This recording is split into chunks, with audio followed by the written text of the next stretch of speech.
तर नमस्कार मंडळी, स्वागत आहे तुमचं आजच्या मायाज मिनी ब्लॉगमध्ये। तर आज मी माझ्या बायकोला घेऊन गेलो होतो दवाखान्यात, कारण तिला दुपार संध्याकाळ सकाळ एकदम नशा झाल्यासारखं वाटत होतं।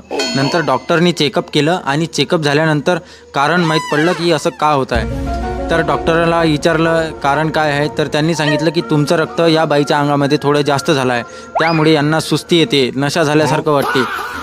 नंतर मी डॉक्टरला यावर पर्याय विचारला, तेव्हा त्यांनी सांगितलं की यावर एकच पर्याय आहे, तुमचं जास्त झालेलं रक्त आपल्याला या बाईच्या अंगातून थोडं कमी करावं लागणार। पण हे डॉक्टरचं बोलणं ऐकल्यानंतर तृप्ती एकदम माझ्यावर रागवत बसली। ती तयारच नव्हती रक्त बाहेर काढायला। तेव्हा मी तिला कन्व्हिन्स केलं। मी म्हटलं थोडंशा रक्ताची गोष्ट आहे, थोडंसं रक्त काढून घे आणि घरी गेल्यानंतर तू माझं रक्त पुन्हा पे, 2-4 दिवसात तेवढं रक्त कव्हर होऊन जाईल।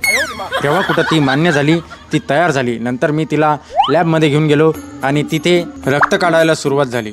रक्ताचा रंग पाहून मी 100% शुअर झालं की ही रक्त माझंच आहे, कारण माझा रंग आणि त्या रक्ताचा रंग एकदम सारखाच दिसत होता।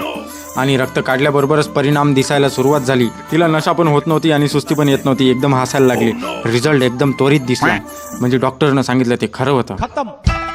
थोडंसं रक्त काढलं आणि परिणाम तुमच्या समोर आहे, पहा कशी दातकड काढून राहिली। Bye bye, tata, good bye.